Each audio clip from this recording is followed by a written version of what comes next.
로마서 제3장에 있는 말씀 읽도록 하겠습니다. 오늘 주로 3장, 4장, 5장을 생각할 텐데 그 일의 이제 출발점이 되는 말씀.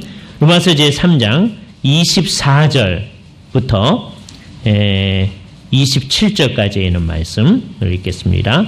로마서 제3장 24절서부터 27절에 있는 하나님의 말씀을 들으십시오. 그리스도 예수 안에 있는 속량으로 말미암아 하나님의 은혜로 값없이 의롭다 하심을 얻은 자 되었느니라.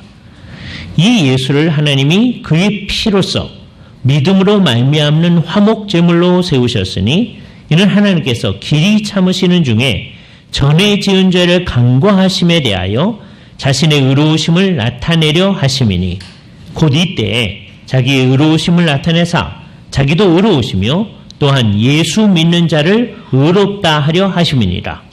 그런즉 자랑할 데가 어디 있느냐? 있을 수가 없느니라. 무슨 법으로냐? 행위로냐? 아니라 오직 믿음의 법으로니라. 주께서 이 말씀을 사용하셔서 우리에게 필요한 은혜를 베풀어 주시기를 원합니다.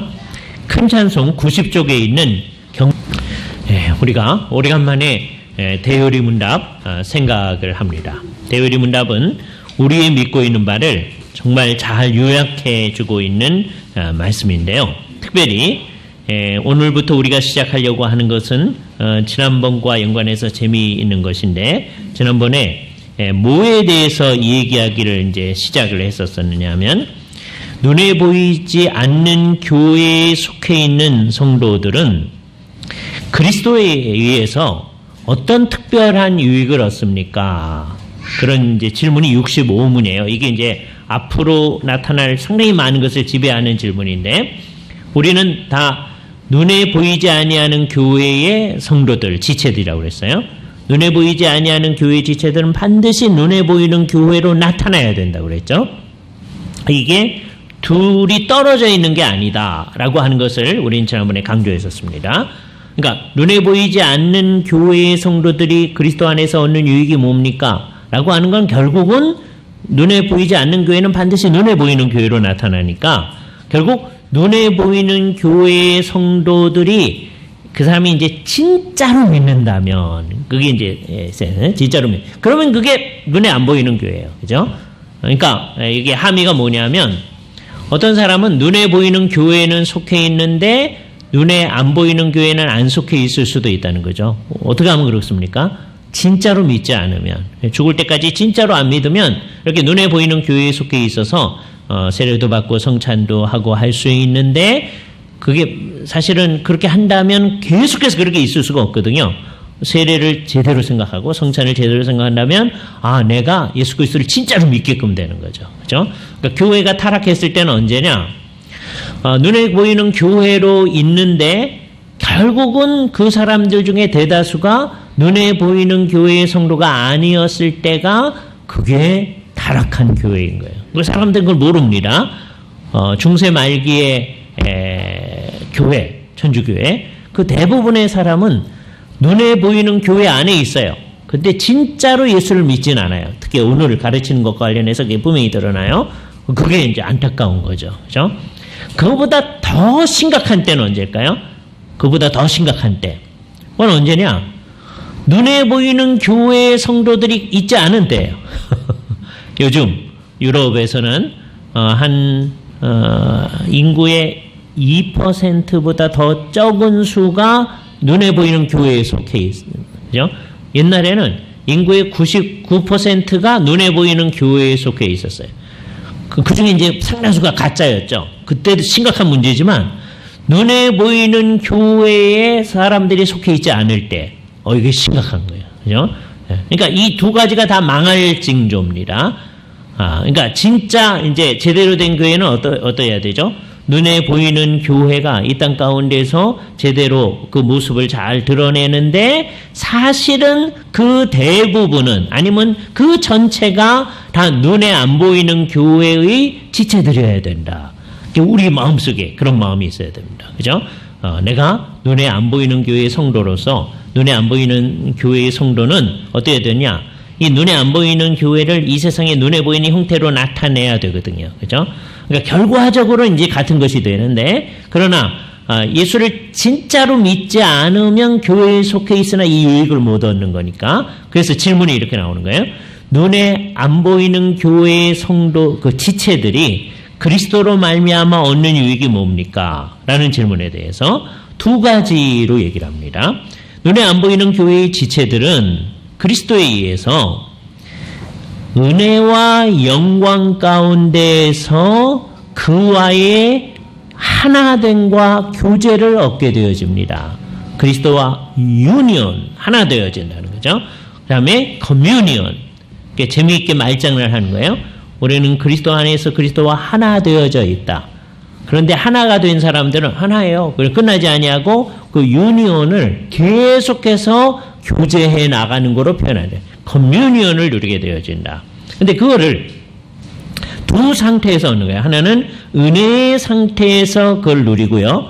그다음에 또 하나는 영광의 상태에서 그것을 누리게 되어진다. 이렇게 표현했어요.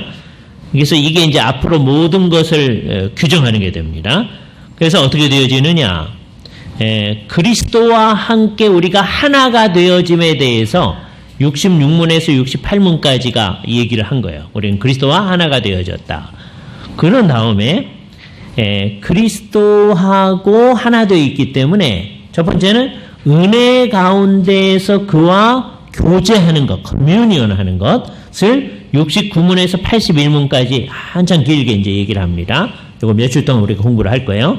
그런 다음에는 82문에서 83문에 가가지고서는 영광 가운데서 그와 커뮤니언 하는 것, 교제하는 것에 대해서 얘기합니다. 그러니까 이 65문이 가장 기본적인 딱 틀이 되어지는 거예요. 그죠? 이게 우리가 받는 모든 유익을 요약한 것이라고 말할 수 있어요. 우린 예수 그리스도를 진짜로 믿는 사람들은 어떻게 되느냐? 그리스도와 하나 되어진 존재들이고, 유니온, 그리스도와 하나 되어졌어요. 그리스도와 통일되어진 거예요. 그죠? 근데 그런 사람들은 통일되었을 뿐만 아니라 이제 구체적으로 은혜와 영광 가운데서 그분하고 교제를 해 나간다. 그죠? 그래서 요거를 이제 시간 나는 대로 하나하나 생각하는 겁니다. 오늘서부터는 어디를 하느냐? 은혜 가운데서 그분하고 커뮤니언, 교제해 나가는 게 어떤 것이냐에 대해서 얘기를 하는 거예요. 그 중에 첫 번째가 이제 오늘 우리가 생각하려고 하는 것인데, 그게 뭐냐? 그게 하나님의 칭의라, 이렇게 얘기할 수 있어요. 그죠? 그러니까 은혜 가운데서 우리가 그리스도와 이제 교통해 나가는 것, 뭐냐? 이제 하나하나가 뭐냐면 칭의, 양자됨, 다음에 성화, 다음에 그와 함께 있음으로써 얻는 다른 모든 것들. 그래서 그것을 쉽게 얘기하면 세 수로 있어요. 칭의, 양자됨, 성화. 요거를 이제 하나하나 생각을 하는 거예요. 오늘 그 첫 번째, 칭의. 그래서 아주 유명한 이제 질문으로 가는 거예요. 이게 70문이다. 대요리 문답 70문. 칭의란 무엇입니까? 칭의란. 이 질문은요, 매우 종교개혁적인 질문입니다. 그 전에도 칭의에 대해서 생각은 했었어요. 그런데 대답은 성경적이지 않았어요. 그런데 그거를 성경적으로 다시 찾아낸 게 종교개혁인 거예요. 그래서 이 질문, 칭의란 무엇입니까? 그건 옛날서부터 하던 거예요. 예수 그리스도 안에서 우리가 의로움을 얻는다에 대해서. 그럼 옛날에는 어떻게 생각했느냐? 요게 이제 참 안타까운 건데, 예수를 믿으면 어떻게 했냐면 점점 의로워진다, 이렇게 생각했어요. 그죠? 이게 천주교의 생각입니다. 예수를 믿으면 그 다음에는 점점 의로워진다. 결국 그 말의 함의는 뭐냐? 그렇게 점점 의로워진 것에 근거해서 우리는 나중에 하늘에 간다. 그럼 이제 함의를 뒤집어 보면 예수 믿은 다음에 점점 의로워지지 않으면 어떻게 돼? 하늘에 못 가는 거예요. 그거를 생각을 안 했어요. 옛날에는 그냥 예수 믿고 나서 점점 의로워져야지. 당연히 그렇죠. 그래서 그거를 그냥 그렇게 놓은 거예요. 그런데 이제 중요한 문제는 뭐냐? 첫 번째는 이게 단순하게 생각할 때는 예수 믿고 그 다음에 점점점 의로워진다. 당연한 것 같잖아요. 옛날에 다 그렇게 생각한 거예요. 그런데 첫 번째 문제가 뭐냐 하면 성경이 그렇게 얘기하지를 않는다는 거예요. 이게 첫 번째 문제입니다. 성경이 그런 식으로 그런 식으로 얘기하는 것처럼 보이는 부분이 있어요. 근데 가만 보면 사실은 그게 아니다는 걸 발견하게 됩니다. 그죠? 예를 들자면 오늘 우리가 아까 읽었던 그 부분서부터 시작해가지고 계속 얘기하는 거예요. 그죠? 뭐라고 얘기하느냐 하면 24절에서부터 예수 그리스도 안에 있는 속량으로 말미암아 하나님의 은혜로 값없이 의롭다 하심을 얻었다. 내가 점점 의로워져서 어떻게 됐다. 그렇게 얘기해도 될 거 아니고 그래서 죽을 때 의로워졌다. 완전히 의로워졌다. 그렇게 얘기하지 아니하고 은혜로 값없이 의롭다 하심을 얻었다. 이렇게 표현한단 말이에요. 또 26절에도 보면 예수 믿는 자를 의롭다 하려 하심이니라. 이렇게 의롭다 하려. 옛날 사람들이 이것을 어떻게 하냐면 예수 믿는 자를 의롭다고 만들어 가려고 하심이니라. 이렇게 옛날에 읽은 거예요. 예수 믿은 다음에 점점 의로워지는 거다. 근데 이렇게 되는 게 아니라는 것을 발견합니다. 그렇죠? 이것은 아주 구체적으로 보면 어디서 나타나느냐. 예를 들어서 이런 거예요. 4장에 가보면 여기 대표적으로 이렇게 얘기합니다. 4장 2절서부터 보세요. 만일 아브라함이 행위로서 의롭다 하심을 받았으면 그러니까 행위를 제대로 함으로 말미암아 너는 정말 의롭구나 이렇게 됐다면 자랑할 것이 있었을 터인데 하나님 앞에서는 없다. 그러니까 자기가 뭘 행위를 해가지고 의롭다 함을 받은 게 아니다는 얘기를 하잖아요. 그러면서 성경이 무엇을 말하느냐? 아브라함이 하나님을 믿음에 그것이 그에게 의로 여긴 바 되어졌다. 이 의로 여긴 바 되어졌다. 라는 말이 이게 이제 우리를 만드는 말입니다. 그죠? 그 전에는 의로 여긴 바 되어짐 이런 생각이 없었어요. 성경이 이렇게 얘기함에도 불구하고 그냥 단순하게 생각한 거예요. 예수 믿은 다음에 이제 우리를 점점 의롭게 만들어 주시겠지. 우리는 의롭게 되면 그 의로움의 근거에서 하늘에 가겠지. 그렇게 생각을 했었었는데 여기서 보니까 그런 게 아니라고 계속 바울이 얘기를 한단 말이에요. 그러면 대부분의 사람은 이때는 바울이 이렇게 얘기하면 그런가 보죠. 다음에 그러나 우리는 또 이하고 별개로 우리는 예수 믿은 다음에 점점 의로워져서 괜찮아지면 되겠죠. 그래서 성경에서 배우는 것이 우리의 생각과 사는 거에 아무런 영향도 없는 거예요.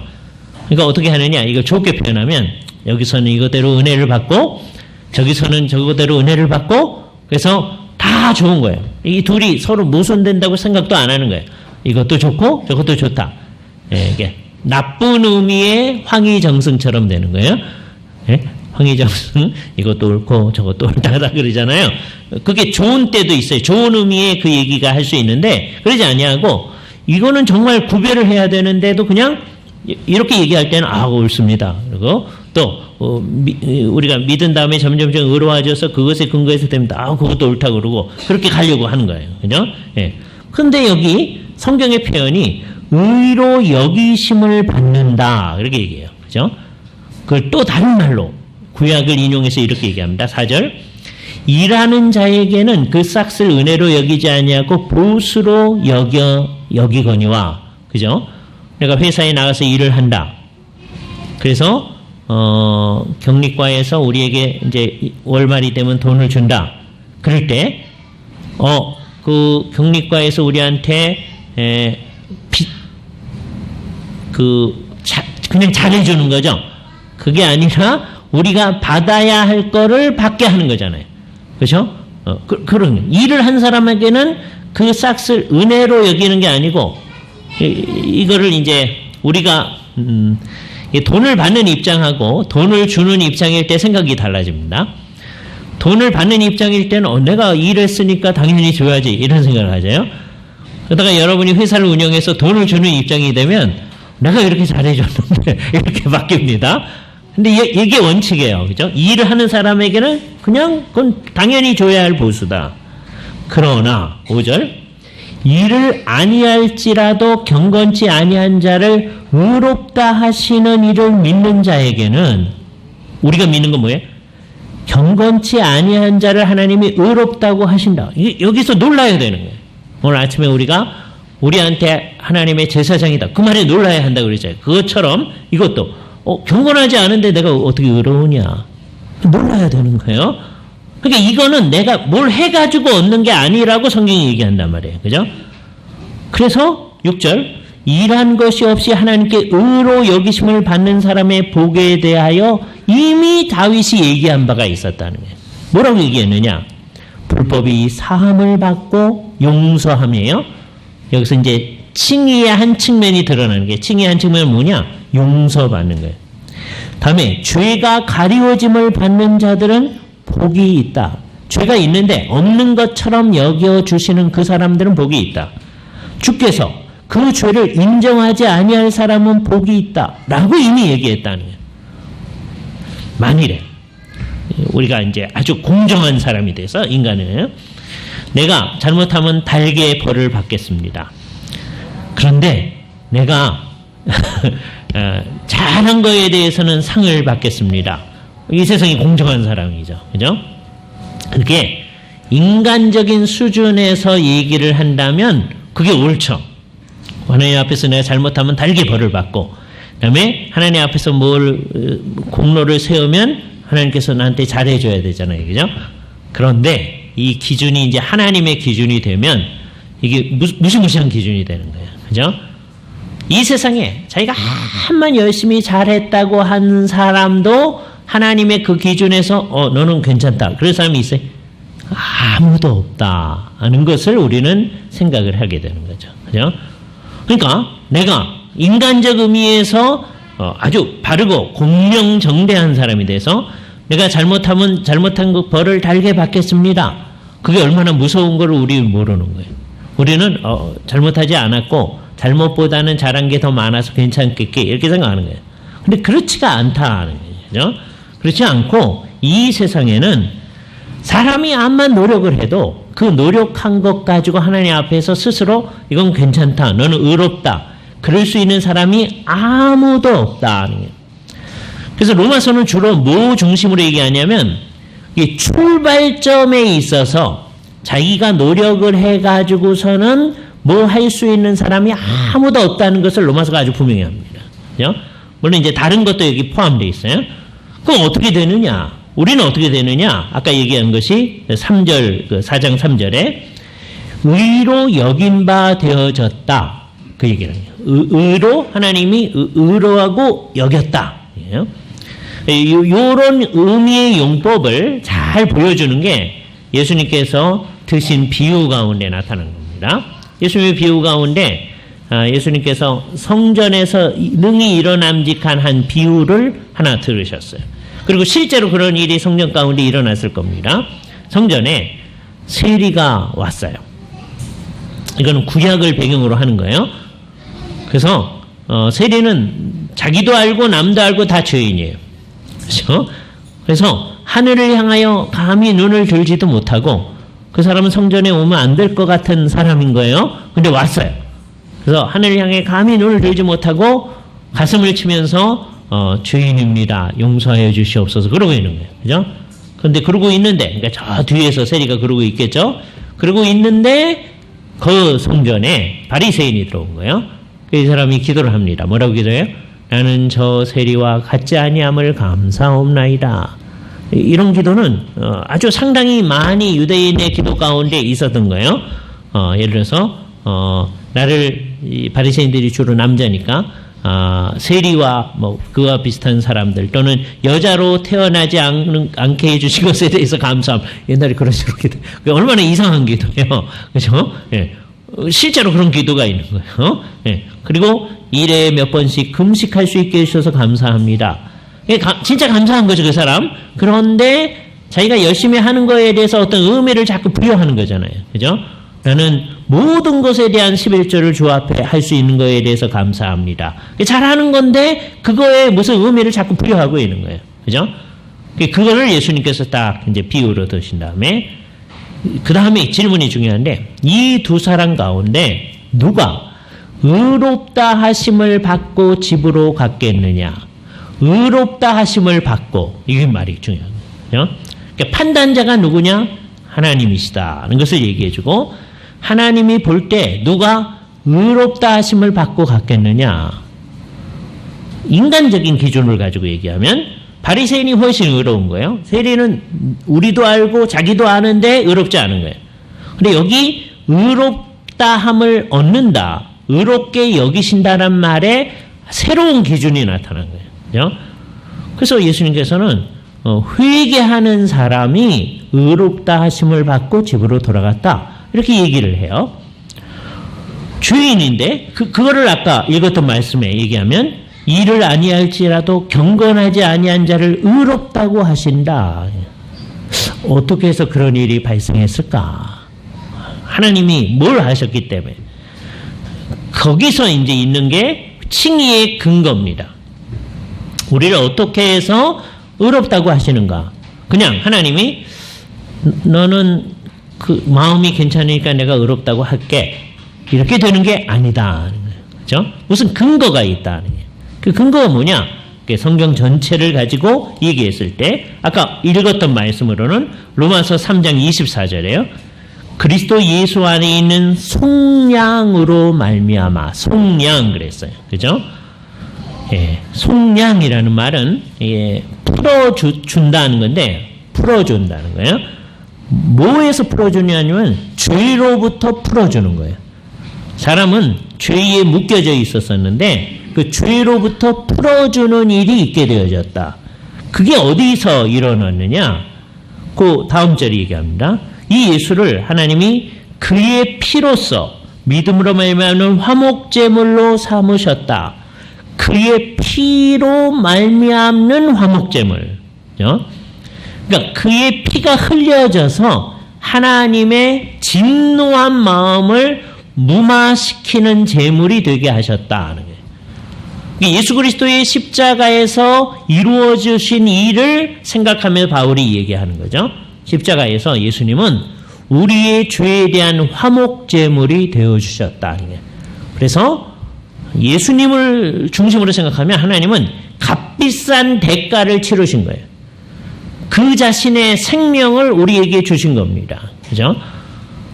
그것 때문에 우리는 하나님 앞에서 값없이 의롭다 하심을 얻게 되어진 것이다 라고 하는 거예요. 근데 이 얘기 속에 사실은 두 가지가 같이 생각되어져야 돼요. 첫 번째는 어떤 거냐? 하나는 우리의 죄에 대한 형벌을 받으심이라고 하는 것. 그러니까 예수님이 수동적으로 받으신 거예요. 그게 한 측면이 있고요. 십자가에서 절대적으로 잘 드러났지만 이 세상의 삶의 과정 속에서도 나타나는 게 예수님이 받으신 것. 그래서 우리는 그걸 뭐라고 표현하느냐면 수동적인 고난이라고 얘기해요. 수동적인 고난. 예수님이 받으신 거예요. 그런데 예수님은 그냥 그게 오니까 그냥 받았을 뿐만 아니라 이 하늘로부터 이 세상에 오시는 것서부터 시작해가지고 십자가에 죽으시기까지 자원하셔서 이 일을 하셨거든요. 스스로. 하늘에서 내려오신 것도 억지로 자기가 한 게 아니고 그러면 이게 불공평하잖아요. 자기가 억지로 한 거라면. 그러지 아니하고 스스로 원하셔서 한 거라면요. 그래서 우리는 이것을 능동적으로 순환받으심 그렇게 얘기해요. 그래서 똑같은 건데 한편으로는 그게 수동적 순환이고요. 받으신 거고요. 한편으로는 능동적 순환이에요. 적극적으로 그것을 받으신 거예요. 그죠? 그런데 이 두 가지가 어떻게 되느냐? 이게 이제 수동적 순환은 주로 겟세마네 그 다음에 십자가 중심이긴 한데 거기에서만 나타나는 게 아니라 그 삶의 과정 전체에 있어서 수동적으로 받으신 거예요. 그런데 그거 동시에 능동적이기도 해요. 이 둘이 어떻게 작용하느냐? 수동적 순환을 통해서 우리가 받아야 될 그 고난, 우리 죄에 대한 고난을 다 받으신 거예요. 우리가 죽어야 할 죽음을 예수님이 죽으신 거예요. 그러니까 이것만 끝났으면 마이너스 요인만 제거하고 끝나는 겁니다. 그런데 예수님은 이제 어떻게 하셨느냐?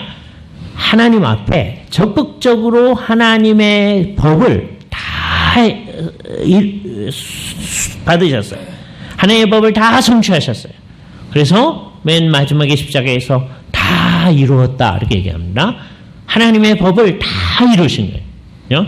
이 세상에 그 누구도 하나님의 법을 다 이루는 사람은 없습니다. 근데 예수 그리스도께서 다 이루신 거예요. 그 다 이루신 것이 예수 그리스도의 온전한 의로 나타나죠. 그럼 예수님의 의가 두 가지예요.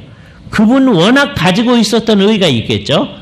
그분은 영원하신 하나님의 아들이시고 죄를 한 번도 안 범했으니까 그 자신이 가지고 있는 의가 있습니다. 그런데 그의 생애 전체를 통해서 적극적으로 받으신 그것 때문에 그에 더하여진 의가 있는 거예요. 그 의를 우리에게 주시는 거예요. 이걸 우리가 전가라고 얘기합니다. 그래서 이제 중요한 게 두 가지죠. 수동적 순환 그리고 능동적 순환. 이게 다 중요한데 이 두 가지가 다 우리에게 전가되어집니다. 수동적 순환도 우리에게 전가되어져서 우리는 더 이상 죄의 형벌로서의 죽음을 안 죽어요. 우리도 죽어요. 나중에 이제 또 공부할 텐데 죽지만 이제는 우리의 죽음의 의미가 달라진 거예요. 우리는 죄에 대한 형벌로 죽는 죽음을 죽는 게 아니다. 이 세상에 예수를 믿는 사람들도요. 그 인간들이 아담과 하와 안에서 범죄한 그것 때문에 우리도 죽습니다. 그 구조, 죽음의 구조라고 하는 것은 계속 적용되어지는 거예요. 그러나 우리의 죽음의 의미는 완전히 바뀌어졌는데 안 믿는 사람들은 왜 죽느냐? 죄에 대한 형벌로 죽는 거예요. 근데 우리는 죄에 대한 형벌로 죽는 그 죽음에 쏘는 것이 제거된 거예요. 왜? 그거는 이미 예수 그리스도께서 십자가에서 우리를 대신해서 죽어주셨다는 거예요. 그죠? 그러나 우리는 이 세상 역사가 이상한 것이 되지 않도록 하기 위해서 우리도 죽는데 그 죽음에 쏘는 거 그건 없어진 거예요. 죽음이 나중에 이제 우리 자세히 공부하겠지만 기쁜 게 되어지는 거예요. 죽음의 의미가 변모해서요. 그렇게 되어졌어요. 그래서 수동적 순환도 우리에게 주어진 거예요. 그래서 우리는 형벌을 받지 아니하고 우리는 그런 의미의 죽음을 받지 아니해요. 근데 이거에 더해서 예수 그리스도의 하나님의 뜻을 다 이루신 그 의가 우리에게 주어진 거예요. 이것 때문에 우리는 하나님 앞에 의로운 존재라고 여겨지는 거예요.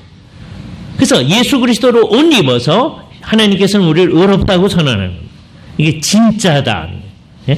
그렇게 그냥 여겨주는 거 아닙니까? 그러면 안 돼요. 진짜다.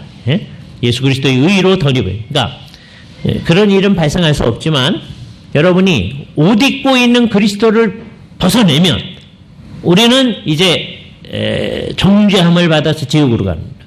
그래서 제가 강조하는 게 그럴 수는 없다는 거예요. 이건 자기 마음대로 입었다 벗었다 할 수 있는 게 아니다. 여러분이 입고 있는 윗옷은 입고 있다가 너무 더우면 벗을 수 있어요. 그래서 오늘 아침에는 입었고 일부러 오늘 오후에는 벗었습니다. 그래서 이 윗옷은 입었다 벗었다 할 수 있는 거예요. 그러나 그리스도로 옷 입은 이거는 자기 마음대로 입었다 벗었다 하는 게 아니다. 그죠? 하나님께서 은혜로 우리에게 입혀주셨으면 우리는 그리스도로 옷 입은 자로 서 있는 거예요. 처음부터 끝까지. 그죠? 그래서 우리는 항상 그리스도에게 감사하는 거죠. 그러면 이제 우리는 어떤 사람으로 여겨지느냐? 그리스도로 옷 입은 사람으로 여겨지는 거예요. 그래서 하나님께서는 우리를 보실 때 온전한 그리스도를 보시는 겁니다. 그래서 우리한테 의롭다고 하시는 거예요. 그래서 여기서 말하는 의롭다 하심을 받는다라는 말이 나타나요. 이게 성경이 분명히 그렇게 얘기하잖아요. 한동안 교회는 그걸 생각 안 했었어요. 그래서 이때서부터 우리가 쓰던 유명한 말, 이 칭의라고 하는 말은 법정적인 용어다라는 말이 나오네요. 법정적 용어라는 말은 뭐예요? 너는 죄가 있다. 아니면 죄가 없다라고 선언하는 거죠. 칭의니까 죄가 없다라고 선언하는 거예요. 뭐 때문에? 예수 그리스도의 온전하신 의가 우리에게 주어져 있기 때문에. 그죠? 그러니까 한순간이라도 그게 없으면 우리는 안 되는 거예요. 그런데 그것이 우리 것이 되려면 어떻게 돼야 되느냐? 예수 그리스도를 믿어야만 그게 내 것이 되는 거거든요. 예수를 믿어야만. 그래서 지금 로마서 4장, 5장, 6장 계속 3장에서부터 계속 하는 게 그리스도를 믿음으로 말미암아 그 얘기가 계속 나오는 거예요. 안 믿으면 안 된다는 거예요. 그렇죠? 그럼 여기서 또 바보 같은 생각들을 합니다. 사람들이 이렇게 얘기하다 보면. 그러면 예수님이 우리를 위해서 그의 의를 전가시켜 줬는데 내가 안 믿으면 나는 구원 못 받습니까? 이런 바보 같은 질문을 하는 거예요. 그리스도께서 그의 의를 전가시켜 줬는데 안 믿는 거 그런 게 없는 거예요. 예? 그러니까 우리는 믿어야 돼요. 그러니까 내가 안 믿고도 구원을 받는다 그런 건 없어요. 그러나 예수를 믿는 사람은 믿는다고 하는 게 그게 뭐냐? 그거는 예수 그리스도께서 우리를 위하여 그의 의를 우리에게 주셨다라고 하는 걸 내가 적극적으로 받아들이는 거예요. 예수를 믿는 사람은 다 그렇게 하게끔 되어 있다. 그래서 믿음으로 말미암아. 그러니까 이건 뭐냐? 우리를 칭의하는 수단인 거예요. 근거는 뭐예요? 예수 그리스도의 온전하신 의예요. 그러니까 내가 믿은 것에 근거해서 나를 의롭다고 하는 게 아니고 믿는 거라고 하는 것은 그냥 그걸 받아들이는 수단일 뿐이에요. 그래서 옛날 칼빈은 뭐라고 그랬냐면 이거는 하나님이 주시는 은혜를 받는 수단이다. 그릇이다. 동량을 받는데 나는 적어도 이 그릇 가져왔습니다. 그지가 그런다면 그게 얼마나 웃기는 그지냐 이렇게 생각할 수 있는 거죠. 주시는 게 하나님이에요. 그 내용문은 주께서 주시는 거예요. 그럴 때 우리가 그 내용문 예수 그리스도의 온전한 의라고 하는 걸 받아들이는 수단이 그게 우리의 믿음이다. 그래서 이게 두 가지가 다 요약되어져 있는 말씀이 아까 3장 25절 말씀입니다. 이 예수를 그의 피로써 믿음으로 말미암는 화목제물로 세우셨다.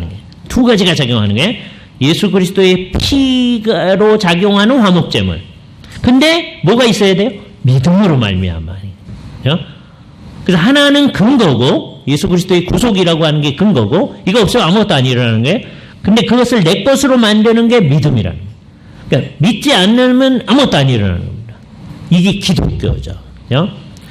그러니까 이 가르침이 있으면 진짜 교회라고 그랬어요. 이 가르침이 없으면 희미해지면 옛날 교회를 한번 생각해 보자 말이에요. 옛날 교회 맨 처음에 아까 제가 어떤 식으로 얘기했습니까? 예수 믿는 사람은 이제 점점 의로워지고 의로워진 것에 근거해서 어떻게 된다? 하나님 앞에서 나중에 하늘에 갈 거다. 그게 지금 오늘 우리가 얘기하는 이 칭의에 관한 가르침이 없는 교회인 거죠. 예수님도 말하고 우리가 의로워져야 한다는 얘기도 하는 거예요. 그런데 뭐가 없어요? 이신칭의의 가르침이 없는 거예요. 이게 안타까운 거죠. 그게 천주교회인 거예요. 옛날에 16세기 이전까지도 그랬고 지금도 천주교회는 그렇게 말하는 거예요. 그죠? 그래서 우리가 이걸 아주 잘 생각해야 됩니다. 그죠? 천주교인들이 이걸 잘 알지는 못해요. 자기들이 예수를 믿는다고 생각합니다. 예? 그리고 성경을 믿는다고 생각해요. 옛날하고 달리 천주교인들도 성경 공부해요. 열심히 합니다. 근데 우리가 성경 공부할 때 철저히 아니하듯이 역시 천주교인들도 철저히 하진 않죠. 그래서 그냥 자기네 교회에서 가르치는 대로만 성경을 믿어요. 그러니까 이걸 믿어도 철저히 이렇게 믿질 않아요. 우리도 늘 주의해야 되는 거죠. 성경이 말하는 대로 제대로 믿어야 되는 거예요. 그죠? 이게 있으면 우리가 교회고 우리가 개신교회로 모였는데도 이 가르침이 없다. 그럼 우리가 교회가 아닌 거예요. 예?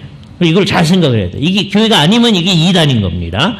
예. 그러니까 우리 마음속에 예수 그리스도의 온전하신 의만이 모든 것이다. 라고 하는 게 아주 분명하게 나타나야 합니다. 이것의 함의는 뭐예요? 첫 번째는 뭡니까?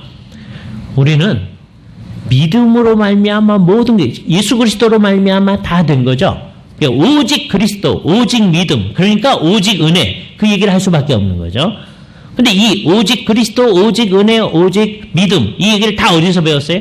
성경에서 배웠잖아요. 그래서 오직 성경 얘기를 할 수밖에 없는 거예요. 예? 그러니까 우리는 오직의 사람들이다 이렇게 말하면 돼요. 그거에 비해서 천주교회는 어때요? 오직 얘기를 안 하고 둘 다예요. 특히 이제 우리 구원과 관련해서는 예수 그리스도의 온전하신 공로 플러스 우리가 믿은 다음에 성령님의 근거에서 열심히 하는 그 우리의 공로 둘 다. 예? 그분들도 성경 강조해요. 그러나 성경 플러스 성경 다음에 하나님께 주셨던 뭐 외경 같은 거 자기들이 만들어 놓고 그것도 받아들이고, 다음에 교황이 지금도 교황의 자리에서 선언하는 말, 그건 하나님의 말씀이다. 그렇게 받아들이고 한단 말이에요. 그래서 둘 다 이렇게 살아요. 우리는 그에 비해서 아니다. 오직 성경, 오직 은혜, 오직 믿음. 이게 우리의 가르침이죠.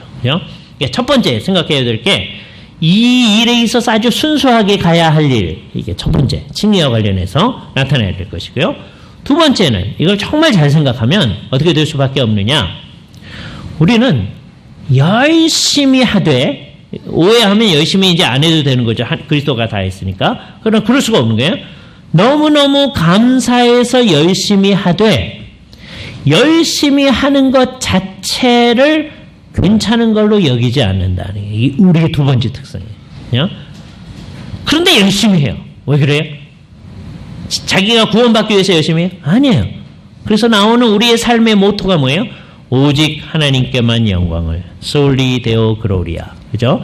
하나님께만 영광을. 열심히 하는데 이유가 뭐예요? 하나님께 영광을 위해서. 다른 이유가 없는 거예요. 우리를 구원하신 그 하나님에게 모든 것을 돌려드리기 위해서 우리는 열심히 한다. 이렇게 나타날 수밖에 없는 거죠. 그죠?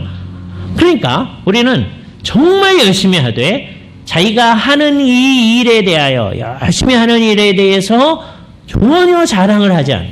자랑할 때가 있을 수가 없다. 여기 진짜 교회의 특성입니다. 모든 성도들이 다 열심히 하는 거예요. 가짜 교회는 어때요? 대부분의 성도는 열심히 안 해요. 몇몇 사람만 열심히 해요. 이 세상에 있는 모든 교회가 그렇습니다. 이 세상의 모든 교회가 암만 숫자가 많은 교회도 그 교회 몇몇 사람 열심히 하고 나머지 열심히 안 해요. 작은 교회, 우리 교회처럼 작은 교회도 마찬가지입니다. 몇몇 사람 열심히 하고 나머지 열심히 안 해요. 이건 심각한 문제라는 거죠. 우리의 목표는 뭐예요? 우리 교회에 출석하는 모든 성도는 다 너무너무 감사해서 열심히 하는데 그거에 대해서 무슨 잘했다는 생각이 없는 거예요. 이게 이제 우리가 제대로 돼가는 두 번째 증거입니다. 첫 번째는 왜 옛날에 천주교회가 가르치는 우리가 예수를 믿으면 그 다음에 열심히 하고 점점 의로워져서 그 의로워진 거로 하늘에 갈 거예요. 이 생각이 왜 단순하고 옳지 않은가? 성경에 비춰보니까 우리가 행해가지고 나중에 의롭다 하심을 얻는다. 그게 아니라 이미 십자가의 사건으로 말미암아 의롭다 하심을 얻은 자 되어졌다. 이렇게 얘기하잖아요. 이게 첫 번째 성경 때문에 천주교 얘기가 틀린 거였어요. 두 번째 뭐가 아니면 성경에 근거해서 이제 성령님하고 이제 교제하면서 이 세상을 살아보니까 성령님에 의해서 우리 마음이 이제 밝아져요. 그럼 어떻게 되겠어요? 어떤 사람이 예수를 믿은 다음에 열심히 하는데 성령님에 의해서 진짜 밝아졌다면 자기가 열심히 한다고 한 그거를 이렇게 성령님의 관점으로 이렇게 바라보지 않겠어요? 그럼 이게 어떻게 보여요? 열심히 하려고 하긴 한 건데 부족하기 그지없는 것으로 보여지는 거죠. 심리가 완전히 달라지는 거예요. 예수 처음 믿을 때의 관점으로 보면 이건 굉장한 거예요. 근데 예수를 믿으면서 점점 성장을 하고 나면 이게 참 이게 여전히 죄인이구나, 죄로 물들어 있구나 라고 하는 걸 발견하는 거예요.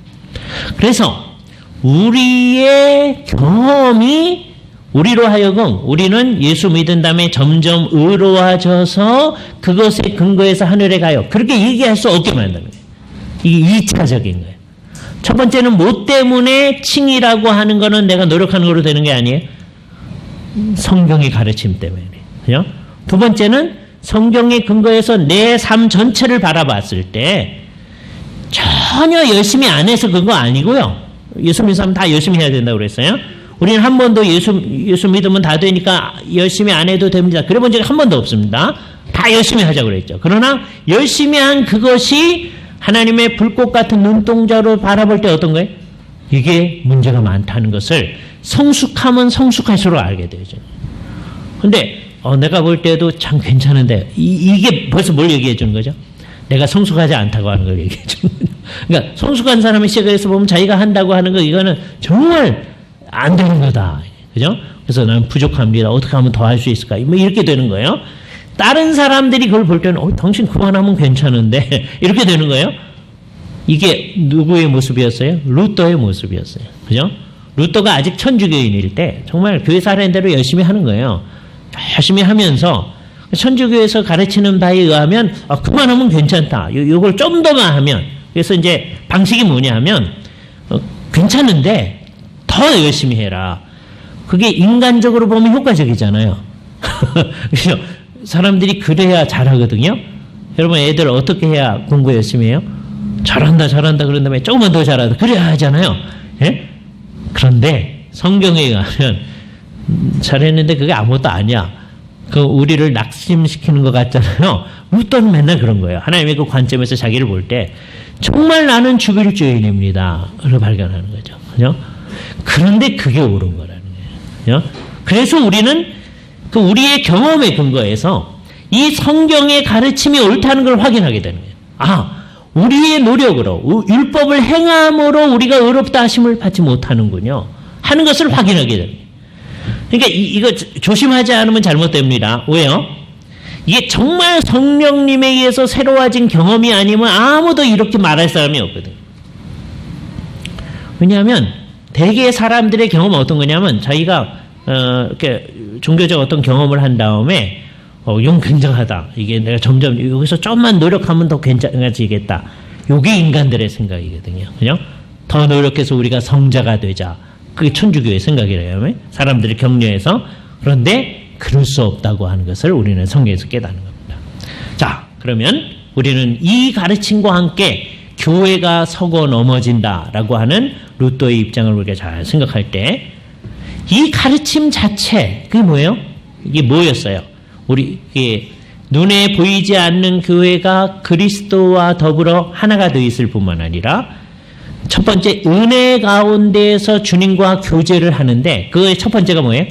칭의함을 얻는 거다. 그러니까 칭의도 주님으로부터 오는 거예요. 자, 요약을 합니다. 그럼 칭의라고 하는 건 뭐예요? 칭의는 두 요소로 되어 있는데 하나는 죄를 용서해 주시는 거다. 칭의하고 죄 용서가 같다고 하는 것을 생각 안 하는 사람이 너무 많습니다. 그죠? 칭의, 용어가 다르니까요. 칭의는 첫 번째 죄 용서예요. 십자가의 근거에서 우리의 죄를 용서해 주는 거예요.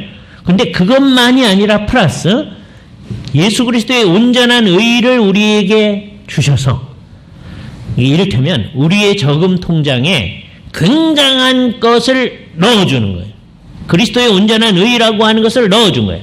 그래서 그리스도의 의로 가득 찬 사람으로 하나님이 선언하게 하시는 거예요. 이거는 죄 용서 아니거든요. 만약에 죄 용서만 했으면 우리는 여태까지 잘못한 거에 대한 죄는 용서받았지만 하나님 앞에 의롭지 않은 존재, 제로 포인트든지 의롭지 않은 존재로 하나님 앞에 의롭지 않은 존재로 있으면 설 수가 없어요. 근데 오늘 아침에도 우리가 예배하고 지금 이 시간도 예배하러 주 앞에 나아가고 있어요. 의롭지 않은 사람은 주 앞에 설 수가 없는 거예요. 근데 어떻게 해서 우리가 이렇게 당당하게 의로운 사람으로 나아가요? 예수 그리스도의 온전한 의가 우리에게 주어져. 이거를 생각할 때 우리 마음속에서는 항상 감사해서 주 앞에 나아갈 수밖에 없는 거예요. 이게 진정한 교회의 모습이다. 그죠? 그러니까 십자가의 구속이 없으면 교회는 없는 거예요. 그것만이 유일한 구원의 길이 되는 거죠. 그죠? 이것만 붙들고 가는 거예요. 이거 플러스 우리의 노력, 그런 게 안 된다는 거예요. 근데 이제 갈라디아서, 오늘 시간이 없어서 거기 많이 못하는데 그 요약만 하면 갈라디아서는요, 주로 로마서에도 그런 거 있지만 주로 예수를 이렇게 믿었어요. 믿은 다음에 너무너무 감사해서 그럼 이제 어떻게 할까요? 그랬을 때 이제 내가 율법을 통해서 뭔가를 하면 된다. 그거에 대해서 바울이 그거 안 된다는 거예요. 너희가 복음으로 시작하였다가 또는 성령으로 시작하였다가 육체의 일로 마치려 하느냐? 어떻게 이렇게 바보 같으니? 그리스도께서 십자가에 못 박히신 것이 너희 눈에 보이거늘 너희가 어찌 잘못된 길로 가려 하느냐? 이게 비유적인 말입니다. 갈라디아 사람들은요, 십자가 사건을 실제로 보지 못했어요. 그러네 예수를 믿는 사람들은 항상 그 눈앞에 뭘 바라보는 거예요? 눈에 보이는 십자가가 아니고 예배당에 우리는 십자가 만들지 않으니까요. 네, 눈에 보이는 십자가를 보는 게 아니라 항상 그리스도의 그 구속을 늘 생각하는 거죠. 그리스도께서 십자가에 못 박히신 것이 밝히 보이거늘. 그러면 어떻게 돼요? 우리는 너무너무 감사해서 이중적이라고 그랬어요. 하나는 우리의 잘못을 다 용서해 주시는 것, 형벌을 다 감당해 주시는 것. 두 번째는 그리스도의 그 온전한 의를 우리에게 주시는 것. 그래서 우리는 감사해서 그리스도의 십자가에 못 박인 것이 밝히 보이는 사람다우게 열심히 죽게 노력을 해나가는 거죠. 그런데 그 노력하는 게 아무것도 아니라 그 율법에 근거해서 뭐를 해야 되겠다 이렇게 생각 안 한다는 거예요. 그죠? 그래서 이제는 그 율법이라고 하는 그 자체가 우리한테 주를 세우는 도구로 사용되지 아니하고 대신에 주께서 왜 율법을 주셨을까? 그 율법의 정신이 우리의 삶 가운데서 나타날 수 있게 살아가게 되는 거죠. 이게 이제 칭의함을 받는 사람의 삶입니다.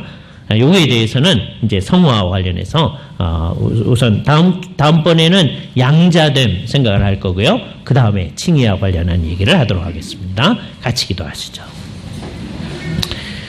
거룩하신 주님, 우리는 눈에 보이지 아니하는 교회의 지체들로서 그리스도와 하나됨을 누리고 있을 뿐만 아니라 은혜의 상태에서도 주님과 교제하며 영광의 상태에서도 주님과 교제한다고 하는 것을 대요리